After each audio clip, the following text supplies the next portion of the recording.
So the next talk is on scaling up stochastic dual coordinate ascent. And the presenter is Misha Bilenko from Microsoft. Thanks, Ron. Thank you for coming. So I'll get my slides up, hopefully in a minute, and then I can tell you all about it. OK, here we go. So I'm speaking on behalf of a bunch of wonderful collaborators. Saghar was our summer intern. And then Ken and Tom work with me in Azure ML on an ML platform backend. And then Lynn is our friend from MSR. So the problem that we'll be solving today is fast linear learning.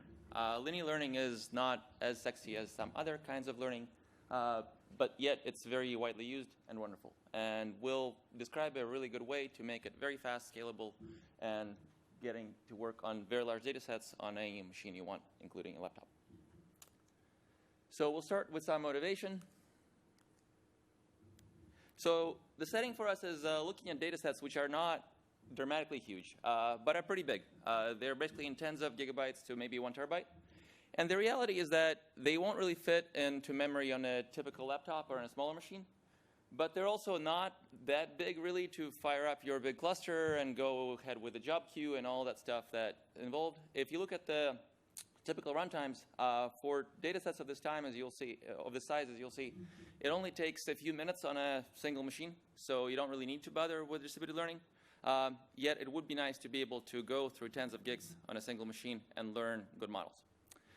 And the reality is also is that lots of production data sets these days are in that range, just because the typical scale is, again, tens of millions, hundreds of millions of examples, events, all users' logs. And the number of features is often not very large, tens, hundreds. So that's kind of the natural range that a lot of the problems end up in, which is why it's a kind of an important setting to figure out. So the way we pose it is a classic ERM. We'll look at the objective that is the sum of losses on training examples plus a regularizer. And in this case, we express it in this form with a phi I, kind of hiding the fact that we have a label, yi, and we're comparing that label to the dot product of the weights we learned with the example. And the classic examples, of course, are logistic regression, where the loss function is logistic loss, SVM, where we use hinge loss, or linear regression, where it's squared loss. And the workhorse of this problem is SGD. All of you probably know SGD. SGD works in a very simple sequence that's repeated over and over again on randomly chosen examples. You have to keep updating the learning rate, basically diminishing it so that you converge. And on every step, you reduce the learning rate, compute an update of the weight. That's basically the derivative of the objective with respect to the weights. Update the weights, and you keep going. That's nice and simple. You just do a sort of first-order update with respect to your loss function. However, there's a better way to do this. So the better way, we get to it by formulating the problem through its dual. So just a quick reminder, the dual is you take the primal, and then you re-express it to where now, instead of learning your primal variables, which are the weights, you're learning your dual variables, which are effectively coefficients on every example in the training set. And it looks kind of scary, and this convex conjugate for loss sounds scary if you haven't played with it before. It's actually not very scary. It's closed form for all of the losses on the previous slide. And even for more exotic losses, it still ends up being very computable.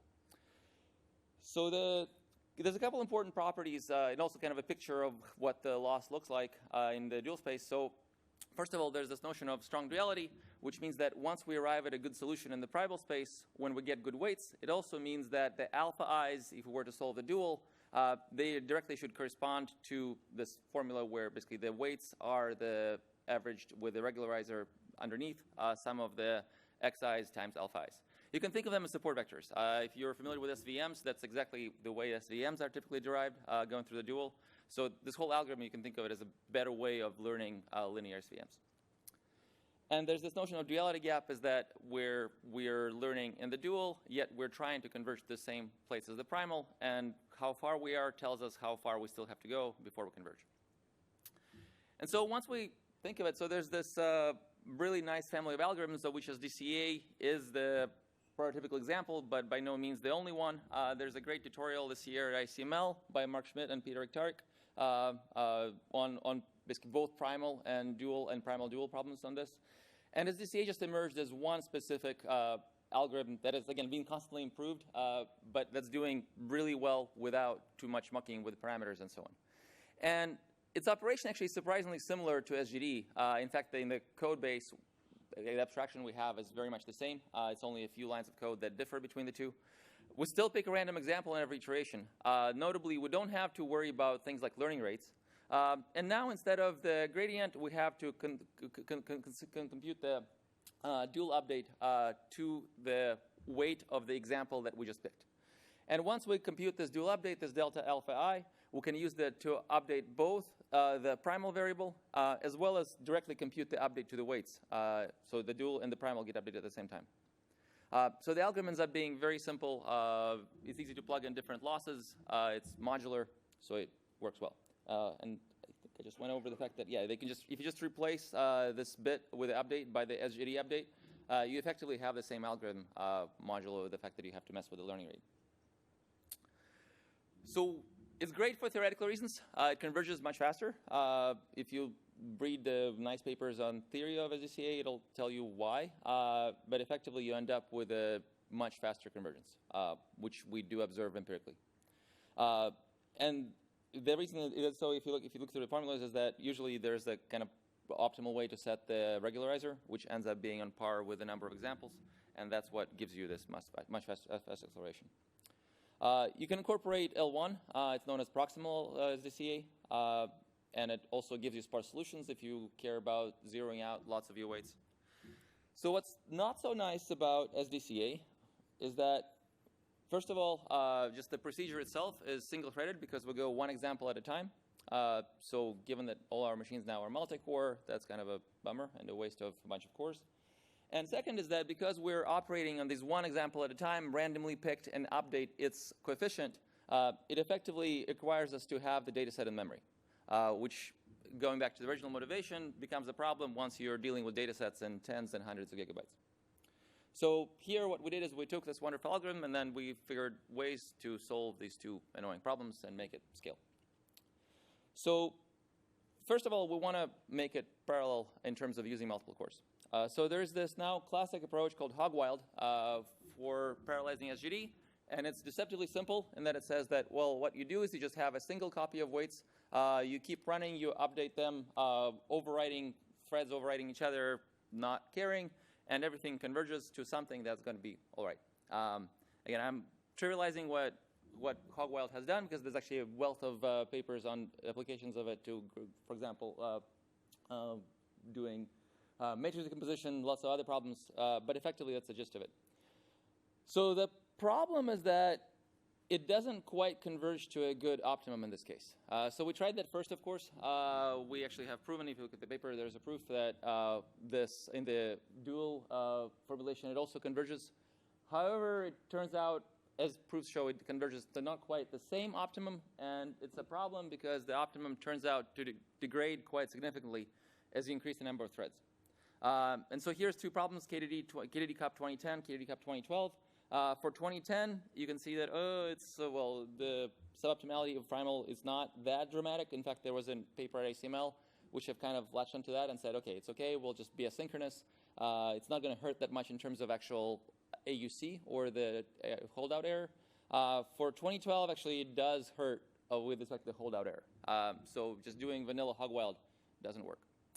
And the reason it doesn't work is that, going back to that primal dual correspondence, we have to maintain the fact that the primal weights have to directly correspond to the dual weights. And if we're not doing any locking, if we're just doing the updates with sufficient number of threads, what will happen is that the updates will start diverging. And that's obviously bad. We end up with a bad solution. So we scratched our heads for a while and tried different things. And the thing that turned out to work really well is a fairly simple trick. You basically keep one thread, and you don't have to keep it on every iteration. You can keep it maybe one every couple iterations. It still worked. And then what you do is that you keep that thread to synchronize your primal and your dual. So the thread is doing nothing but looking at your dual updates, which you continuously compute. And then it's keeping sort of a golden copy of the primal weights, which at the end of an epoch, as you say, it simply overwrites the primal weights with this golden copy of the primal weights that actually synchronize with the dual weights. So the nice thing, you're still not locking. It converges quite nicely, as we'll see in the experimental results. And if you think about it, it actually kind of corresponds to this naive single node version of parameter server, because now we have this sort of separate computational unit, which is doing nothing but keeping track of parameters and aggregating the updates from the different workers. So there's some potential for nice extension work if any of you are into the parameter server, Petum, and so on family of algorithms. OK, so we just parallelized it. That was that easy. And then the second problem we had was that the data sets can get pretty big. They don't fit in memory, yet we need them to fit in memory to keep track of every single example and keep track of its coefficient. And the real problem why it's important, because you can imagine, like, well, maybe we wouldn't quite fit in memory, but we can reorganize on disk and stream through it in random order every time. Well, it turns out it cannot be the same random order. So one really crucial property of the algorithm, and that actually was always there from the original work by Xiao, Schwartz, and Zheng, is that in every iteration you have to go through examples in different order. The way you can think of it is that in any order you may end up with sort of bad chunks of data, bad sequences of data, where updates are overriding each other or they're too far from each other. And the reordering on every iteration guarantees fast convergence. So that means that we need to not only stream from disk, but we need to stream in random order every time, while also keeping track of the indices.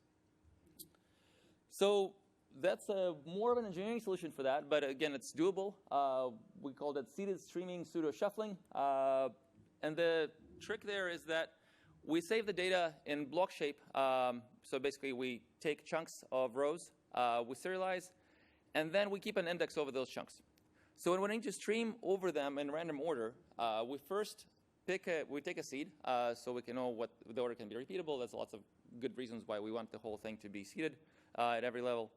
And then we go through blocks in random order. And for each block, we utilize our wonderful multi-threaded machine to decompress. And again, this works pretty nicely with the first part of the work, where much of the computation, if you use ASSC or AVX hardware acceleration, actually the cores can really focus more on the decompressing the data.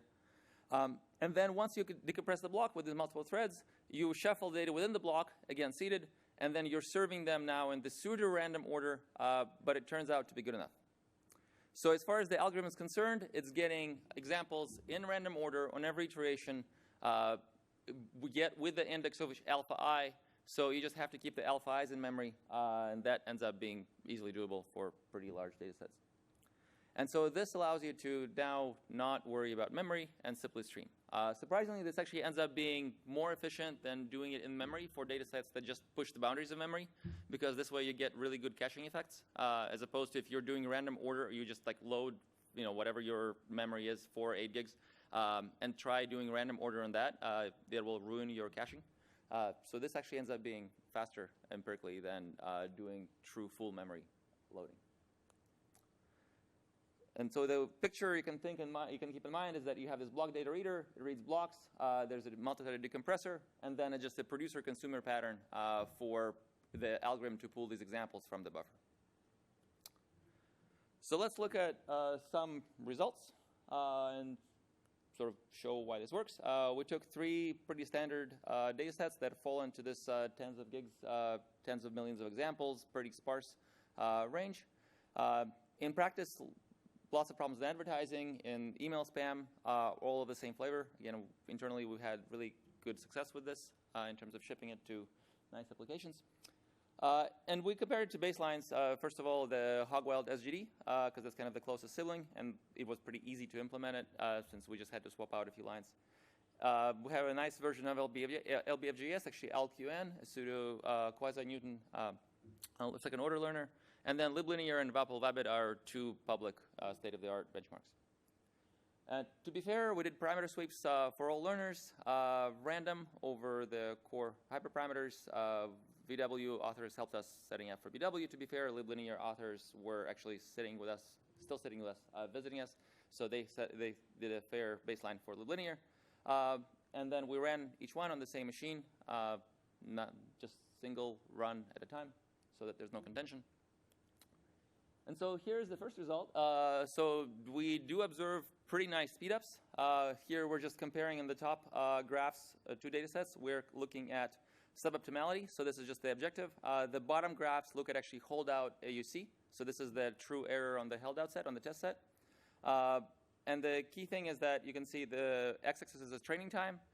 And you can see that we do scale pretty nicely in terms of converging much faster as we increase the number of threads on a single machine. One thing that's sort of somewhat disturbing about some of the recent work in this area is that folks don't really care that much about the wall clock time.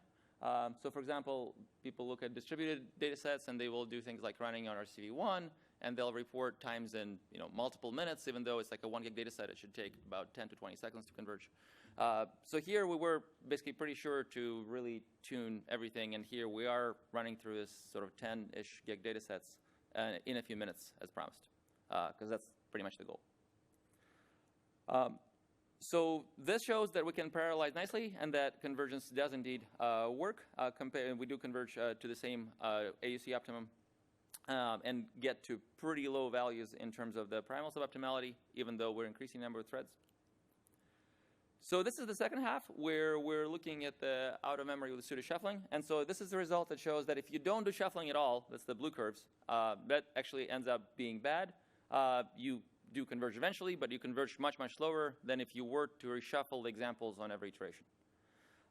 And here, between the blue and the red, you can see that the pseudo-shuffling, which we're doing with our block-based shuffling, is comparable. I mean, there's a slight difference between 2010 and 2012. In terms of AUC, the previous slide has shown they both converge pretty nicely. So in this case, we didn't really worry that much about the fact that with pseudo-shuffling, it's not quite the same as radial shuffling. Again, I think there's some follow-up work that could be possible here in terms of understanding better what is the right way to do pseudo-shuffling. Should you do bigger blocks, smaller blocks? Here we tried kind of basic values of the sweeps, and they all just worked fine. So we didn't obsess over that. And finally, here are the comparisons with what state of the art, liblinear LBFGS. And then the way to read this, there's a lot of dots. So in the left top corner is the entire field of all the top 20 runs for each algorithm across the sweep. The SDCA 1 is just classic, SDCA classic, single-threaded. SDCA 5, the green dots, is the 5 threads. SDCA sped up. Eventually, everything is supposed to converge to the same optimum. Here, we're doing convex log loss. So in reality, every algorithm has its quirks. Every implementation has its quirks. Some things don't quite converge. But the important thing is that here, we're looking at accuracy on the y-axis training time on the x-axis, and you want to be in the top left corner, obviously. And so this is where actually our expectations were far exceeded by how well this thing works. It just really does converge very fast. That was nice. And this was sustained throughout the data sets that we tried. So with multi-threading, we're able to basically run really fast with without distributed learning, without multi-node on these tens of gigs data sets. Doing a lot better than so LBFGS was our kind of previous state-of-the-art learner that we were promoting heavy internally. And of course, it's somewhat apples and oranges because LBFGS is not just first order, it's quasi-Newton. And there's, of course, tricks where you can try to do some first order and then finish off with LBFGS. But in these problems, we found that it actually works really well just by itself and does quite nicely. So to conclude, I think we didn't have a horse in this race. We tried. I mean, if you look at the Schmidt-Richter tutorial, there's a few variants now that came out this year on SDCA, which say that instead of pure random sampling, you can do things like you can sample biasing towards examples that have high alphas. This is kind of going with the intuition. I mean, you can think of it as a boosting intuition where you're going after the hard examples, or an active set intuition where you're going in after the kind of your hardest support vectors. This will definitely make this trickier to do with the block compression. So that's, again, room for future work. But even without these latest and greatest extensions, SDCA is very powerful. We kind of we're sold on that as that our next go-to linear learner. And then the two extensions we have shown are pretty straightforward, yet they unlock it for scaling it to much larger data sets. And they, of course, are compatible with doing multi-node if you want to do multi-node. L1, I didn't cover L1, but L1 is trivially supported for all of this work. It's known as proximal SDCA. It will change the update form slightly, but it will give you sparse solutions, so which is very important sometimes. And finally, there's a paper that basically came out concurrently with us. Xiao actually is our intern. That was kind of funny when we interviewed him. We said, like, well, I have this fresh paper. And like, oh, so do we. It's kind of the same thing. So they have a very nice analysis that they did for the theory that we didn't know about, but they didn't do the locking. And so they didn't know about the having to do a separate thread for convergence, which is important. So if you're working on this, I would encourage you to check out both papers because they're sort of nicely complementary in that. And last but not least, if you're into machine learning and doing work like this and making machine learning platforms that scale, please talk to us. We're hiring. I'll take questions gladly. You know what? We actually don't really have time for questions. If you have anything quick, we can take one. I guess we'll just please be quick. So my question is why SDCA is better than SGD for this linear learning? Mm-hmm. So, well, I think the theory gives you the formal answer is that it just converges faster. It has a faster convergence rate. It's better in the sense that it converges faster to the same optimum, but it converges still to the same optimum. So accuracy-wise, as long as you're using convex loss, it should converge to the same solution. But it does converge faster because the intuition of it is that you're focusing on the hard. You think of it as focusing on the hard examples and sort of having the hard examples drive the problem. Thank you very much. Let's thank the speaker.